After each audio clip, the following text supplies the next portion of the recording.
வாங்க, ஒரு பழங்கால தீர்க்க தரிசனத்துக்கும் நம்மளோட இந்த டிஜிட்டல் உலகத்துக்கும் இருக்கிற ஒரு சுவாரஸ்யமான தொடர்பை பத்தி பார்க்கலாம். ஒரு பழங்கால தீர்க்க தரிசனத்தால இப்போ இருக்கிற இன்டர்நெட்டை விவரிக்க முடியுமா? இது ஒரு முக்கியமான கேள்வி. இந்த ஐடியாவோட மையமே பூமியிலேருந்து வந்து மக்கள்கிட்ட பேசுற ஒரு உயிரினத்தை பத்தினதுதான். இது ஏன் வருதுன்னா, மக்கள் தங்களை சுத்தி இருக்கிற அடையாளங்களை நம்புறது நிறுத்தினதுனால தான். சரி, இத புரிஞ்சுக்க 2 விதமான பார்வைகள் இருக்கு. அது என்னன்னு பார்க்கலாமா? முதல் பார்வை ரொம்ப நேரடியானது. அதாவது உண்மையிலேயே ஒரு மிருகம் பூமியிலிருந்து வெளியே வரும் அப்படின்னு சொல்றாங்க. ஆனா இன்னொரு பார்வை, இது ஒரு சிம்பிள், ஒரு குறியீதுன்னு சொல்லுது. அதைத்தான் நாம இப்போ பார்க்க போறோம்.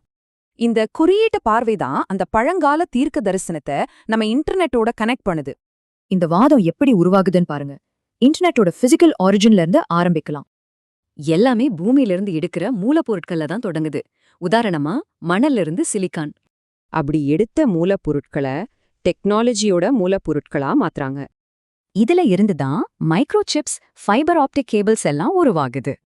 இதெல்லாம் ஒன்னு சேரும்போது நேரடியா பூமியிலிருந்து பிறந்த ஒரு உலகளாவிய சிஸ்டம் உருவாகுது.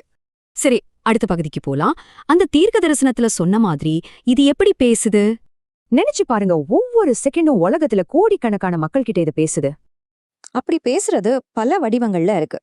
இது உண்மையும் பரப்பும், அதே வேகத்துல பொய்யையும் பரப்பும். நம்மளோட வார்த்தைகள், செயல்கள், ஏன் ரகசியங்கள் கூட இதுல தொடர்ந்து ரெக்கார்ட் ஆகுது. அப்போ பூமியிலிருந்து வந்து எல்லார்ட்டையும் பேசுற ஒரு சிஸ்டம், இதுதான் அந்த தீர்க்க தரிசனமா? அப்போ பூமியிலிருந்து பிறந்து உலகெங்கும் கேக்குற இந்த குரல் ஒரு நவீன கால அடையாளமா இருக்கலாமா? وَإِذَا وَقَعَ الْقَوْلُ عَلَيْهِمْ أَخْرَجْنَا لَهُمْ دَابَّةً مِّنَ الْأَرْضِ